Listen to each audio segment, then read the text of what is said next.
voltamos com Cláudia Ermolim, que estava contando para a gente o sucesso do Minha Casa e Minha Vida. Desculpa, Casa Verde e Amarelo, segmento econômico, a gente acaba se enrolando na pandemia, né, do ano passado, e que ele continua, assim, vamos dizer, vendendo. Tem a demanda, existe uma demanda muito grande para ele, não é isso, Ermolim? Você ia falar do segundo ponto agora. Bom, de novo, esse segmento econômico, então, ele tem uma demanda reprimida muito grande, né? O segmento acima de 240 mil, abaixo de 1,5 milhão, ele é um segmento que vem sofrendo desde a crise que se iniciou em 2015 e ainda continua sofrendo bastante, porque é o segmento onde não tem o mesmo incentivo do segmento econômico, e o comprador ele precisa da segurança do emprego e renda para tomar a decisão de compra. E no momento que a gente vive um crescimento do desemprego, um achatamento da renda da população, esse é um segmento que acaba sofrendo naturalmente mais. E o segmento de cima, que são os imóveis acima de 1,5 milhão, esse é um segmento cujos compradores são compradores que têm parte do recurso ou até a totalidade do recurso para aquisição desse imóvel, e no momento de taxa de juros a 2%, onde ele tende a colocar o dinheiro dele à produção para trabalhar, porque deixar o dinheiro dele parado pode ser um prejuízo, né? Ou ele ter uma rentabilidade muito abaixo do que era a expectativa dele no passado. Esse movimento faz com que as pessoas, então, sigam para a aquisição do imóvel neste segmento acima de 1,5 milhão. Além do fato... Que também é um segmento é um segmento que também não parou. Na crise ele também foi bem. Exatamente. Foram os dois extremos que tiveram um comportamento positivo. Foram os dois extremos que tiveram um aquecimento aí mesmo no ano de pandemia, explicado primeiro por essa questão da taxa de juros baixa, fazendo com que as pessoas tirassem o dinheiro de uma aplicação para fazer a aquisição de imóvel, seja um upgrade, seja comprar um imóvel para renda e tudo mais.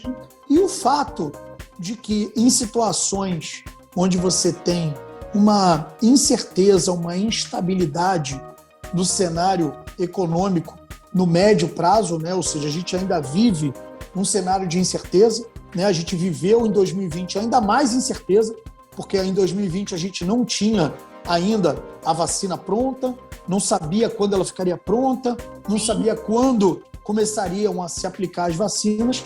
Em cenários de incerteza, normalmente, isso não é só no Brasil, mas no mundo inteiro, o mercado imobiliário acaba sendo um porto seguro para as pessoas conseguirem, inclusive, preservar o seu patrimônio. Independente de ser um bom investimento ou não, o mercado imobiliário acaba sendo uma oportunidade de porto seguro para as pessoas conseguirem preservar o seu patrimônio. Então, esse foi um movimento que nós observamos ao longo de 2020. E aí, em relação ao comportamento das pessoas nesse momento de pandemia, sim, é natural que a dinâmica das pessoas que no passado praticamente utilizavam seus imóveis como dormitório, né? A pessoa passava o dia inteiro fora de casa trabalhando, às vezes saía cedo antes do sol nascer e voltava tarde da noite e basicamente utilizava o imóvel só realmente para jantar, tomar um banho e dormir. A partir do momento em que os decretos de quarentena começaram a entrar em vigor e as pessoas passaram a utilizar os seus imóveis numa forma muito mais intensa do que elas mesmas esperavam, a requalificação do imóvel passou a ser um elemento importante na vida das pessoas.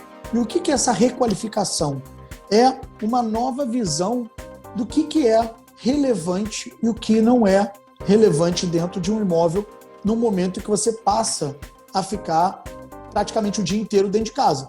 Então, uma iluminação natural passou a ser importante dentro de um imóvel, uma vista, uma sacada, ou uma varanda, ou um terraço, para que você pudesse ter acesso aí ao sol, né, e ter um pouco de capacidade de respirar, ter um ar livre. O natural, né? O natural para dentro de casa. Exatamente. O fato de você ter, de repente, um espaço para você trabalhar, seja um canto da sala, um canto do quarto, ou até um cômodo a mais para você fazer de escritório. Você ter, obviamente, também a ventilação natural, né? Ou seja, um lugar arejado que você pudesse trabalhar ao longo do dia sem se sentir claustrofóbico e sem sentir a variação de temperatura. Então, todos esses itens começaram a se tornar mais importantes do que eram no passado, quando da avaliação do imóvel. E aí, a consequência disso é que nós entendemos que a jornada de escolha do imóvel das pessoas passou a usar esses elementos como tomador de decisão e que no futuro a gente acredita que isso veio para ficar. Ou seja, essa é uma dinâmica que certamente as pessoas vão adotar na escolha dos seus próximos imóveis quando essa etapa efetivamente chegar. Independente de um momento em que a gente venha a terminar essa pandemia, em que todos sejam vacinados, em que a gente volte ao normal, se é que a gente vai voltar algum dia ao normal, mas nós entendemos que esse é um comportamento que certamente veio para ficar.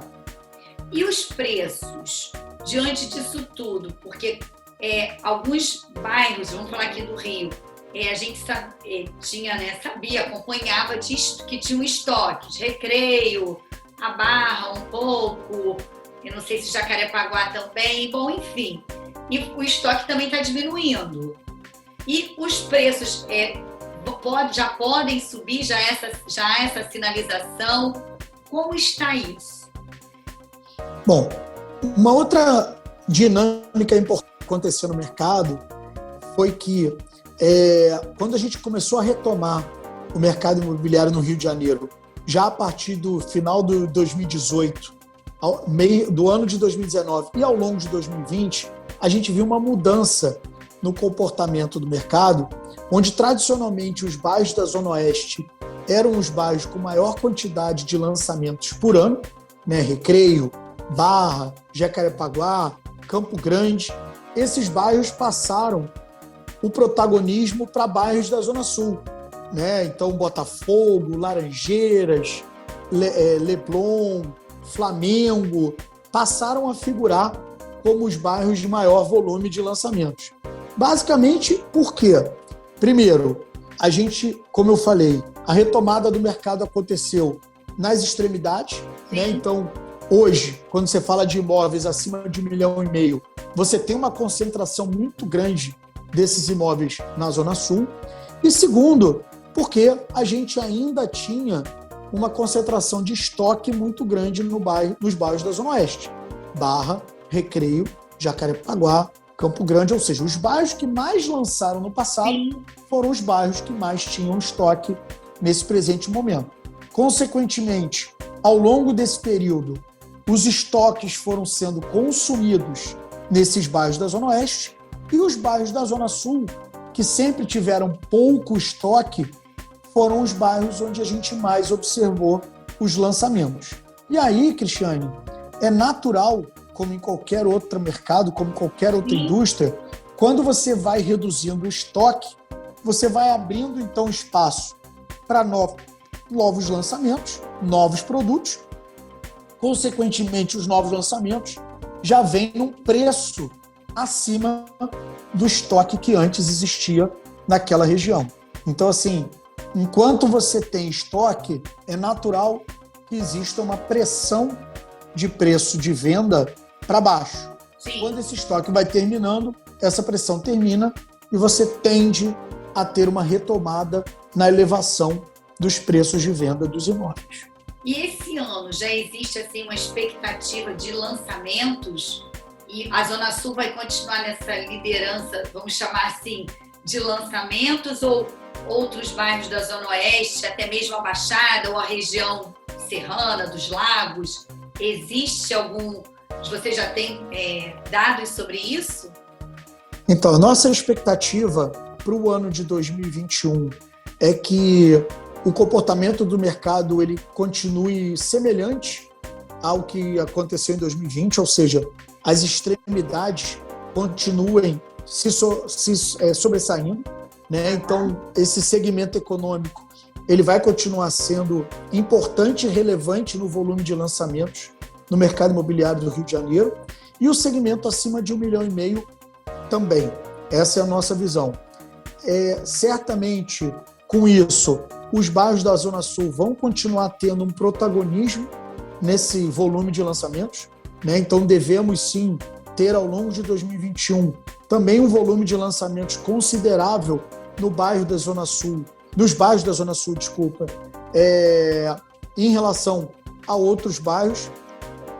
Devemos ter, sim, um comportamento diferente do mercado dessas regiões mais afastadas do Rio de Janeiro, principalmente as regiões serranas, né? Nós tivemos um volume de procura por imóveis nessa região muito acima do histórico, seja imóveis para compra e venda, seja imóveis para locação.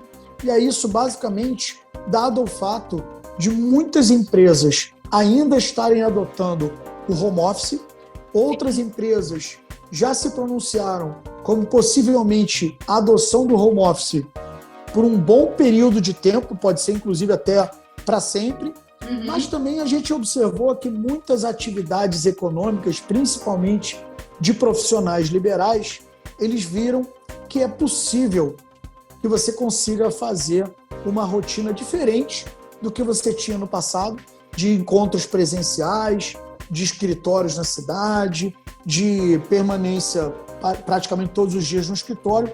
Então, essa nova dinâmica na relação de trabalho certamente vai fazer com que esses mercados nessas regiões fora da cidade do Rio de Janeiro tenham um comportamento totalmente diferente do que a gente tinha no passado. E aí por quê? Porque no passado essas eram regiões que praticamente se abasteciam de um mercado que a gente chama de segunda residência. É verdade. Né? Ou seja, um mercado onde as pessoas adquiriam casas, apartamentos e lotes nessas regiões, muito mais pensando num veraneio do que efetivamente pensando numa moradia. Esse comportamento ele mudou completamente em 2020 e certamente deve permanecer pelos próximos anos. Entendi. E também, assim, quebrou um pouco o paradigma, porque tinha um preconceito também da pessoa, o home office, né? Ah, minha empresa é home office. Eu olhava assim, agora não, com a pandemia, todo mundo teve que se adaptar, né, ao home office. Então, veio até para ajudar também a impulsionar o mercado. Agora, a parte comercial, aí já complica um pouco. As unidades comerciais sofrem muito com isso, né? Ou não? Eu acho que o que vai acontecer, Cristiane, é uma adaptação à nova realidade, né? Os seres humanos, nós seres humanos, somos adaptáveis a toda a situação. A gente lembra que no início dos decretos de quarentena, no início da pandemia, nós ficamos um pouco sem entender o que estava acontecendo e como a gente seria, como seria a nossa rotina, como seria a nossa vida, como seria a nossa atividade, sem mais poder frequentar o escritório. Acho que todos nós nos adaptamos a essa nova realidade e permanecemos em atividade, não só o mercado imobiliário, mas outras indústrias também. E o que a gente acredita é que essa nova realidade de um híbrido entre o home office e o presencial, né? Eu não acredito que o futuro será 100% home office, como também não acredito que o futuro será 100% presencial. Então, em algum lugar no meio do caminho, a gente vai estar, então, se adequando, se adaptando, e essa vai ser a nova realidade. E essa nova realidade vai fazer com que as pessoas se adaptem. E aí vai depender muito da situação familiar de cada um, né? Se você tem crianças pequenas que aí vão ter que frequentar a escola, se vocês já estão todos em fase adulta e aí todos podem estar em modelo de home office. Sim. Se a família é composta de pessoas que são executivos ou se são profissionais liberais, se são empresários, se tem o seu próprio negócio. Então, cada situação vai ser uma situação. Porém, a realidade é que sim, no passado, esses lugares que antes eram vistos como lugares somente de segunda moradia, de veraneio, para você passar férias e final de semana, hoje alternativa de primeira moradia para muitas famílias. Ok, a gente está chegando ao finalzinho, mas eu queria que você falasse uma coisinha. E locação, como é que está? Já estamos extrapolando um pouquinho o programa, mas é importante. Como é que está o segmento de locação? Vale a pena comprar para alugar? Comprar e alugar neste momento? Enfim. Essa é uma pergunta que eu costumo dizer que assim, depende muito da situação de cada um. Como eu disse aqui, o imóvel ele é uma forma de você preservar o capital. Então, a compra do imóvel ela é vista assim, como uma forma de você se proteger em momentos de incerteza, volatilidade do dólar, volatilidade da bolsa, incerteza em relação aos cenários não só Brasil, mas fora do Brasil, em termos de economia e política. Então, essa é sempre uma alternativa. A locação, ela também se mostrou uma importante fonte de receita durante esse período de pandemia, porque muita gente optou por seguir na locação ao invés da compra do imóvel pelas incertezas que se apresentavam no mercado, tá? Agora, por outro lado, tudo vai depender da situação econômica de cada um. Eu digo sempre o seguinte, se você é uma pessoa que tem hoje a certeza do lugar onde você quer morar, você tem um recurso para adquirir o imóvel, a gente vive hoje um momento extremamente propício para essa aquisição, dado as taxas de juros que a gente tem hoje para o crédito imobiliário. Agora, se você está se mudando, indo para uma nova cidade, para um novo bairro, mudando de emprego, mudando de situação social, casando, separando, aumentando a quantidade de filhos ou os filhos indo embora de casa, e você ainda não tem certeza de onde você deve adquirir o seu imóvel ou se deve adquirir naquela cidade, naquele lugar, a locação é sempre uma opção para você experimentar, né? Porque eu digo o seguinte, a decisão de compra de um imóvel é a decisão mais importante da vida economicamente ativa das pessoas. Então você não deve tomar esse tipo de decisão sem se cercar de várias respostas que são importantes para cada um, né? Será que esse lugar é bom para minha família? Esse lugar é bom em função do meu trabalho? Esse lugar é bom em função do deslocamento que eu terei, que a minha família vai ter, que meus filhos vão ter? Então, dado que você, por vezes, ainda não tem resposta para tudo, a locação ela sempre é uma ótima opção.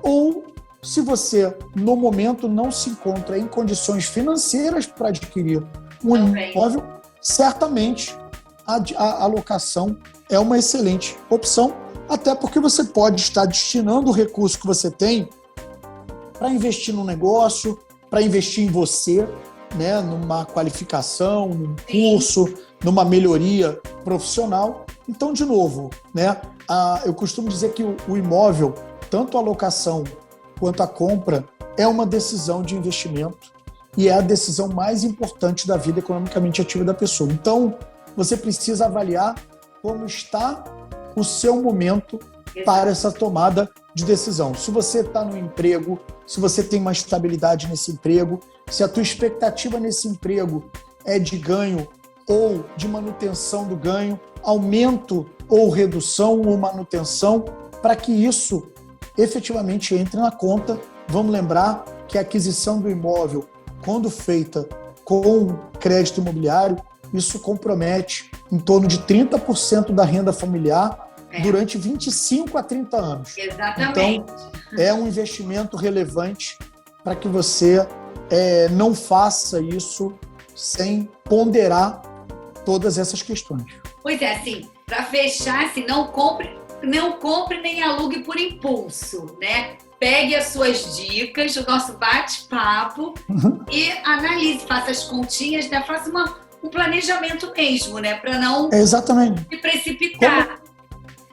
Como todo investimento, você precisa analisar se você está no momento adequado para tomar essa decisão, se você está no momento para que essa decisão ela tenha esse comprometimento de renda durante um longo prazo, né? Então você não pode avaliar somente a sua situação atual, mas você tem que desenhar uma visão de médio e longo prazo. De novo, você está comprometendo a renda durante 25, 30 anos, até porque mesmo que a sua decisão seja de compra, e nessa decisão de compra você utilize o crédito imobiliário para que você tome a melhor decisão em termos de modalidade de crédito. Sim, qual é a modalidade? A modalidade ela vai depender da sua situação, da sua idade, do seu momento, do seu emprego, da sua capacidade de gerar mais renda ou menos renda. Às vezes a pessoa está numa crescente no trabalho dela, no momento ela pode estar numa instabilidade e ela corre o risco de perder aquele emprego. Então, cada situação vai gerar uma decisão diferente. Ok, olha, chegamos ao final do nosso programa. Te agradeço mais uma vez, muito obrigada. Que você possa voltar mais vezes. Cristiane, eu que te agradeço. Acho que o trabalho que você faz é fundamental para que as pessoas possam ter acesso à informação, de novo, para esse que é um mercado que é importante na vida de todo mundo, realiza sonhos, que é o sonho da casa própria, mas é um sonho que ele precisa ser sonhado de uma forma bastante pensada, racional e não somente emocional. Pois é, acho que o nosso papel para não virar pesadelo, né? Exatamente. E o nosso papel é de trazer informação para que as pessoas possam tomar a melhor decisão. Parabéns pelo seu trabalho. Conte sempre comigo. Obrigada. E a gente vai estar sempre à disposição. Com certeza. Não some, não. Obrigada. De jeito nenhum. E até a próxima. Beijinho.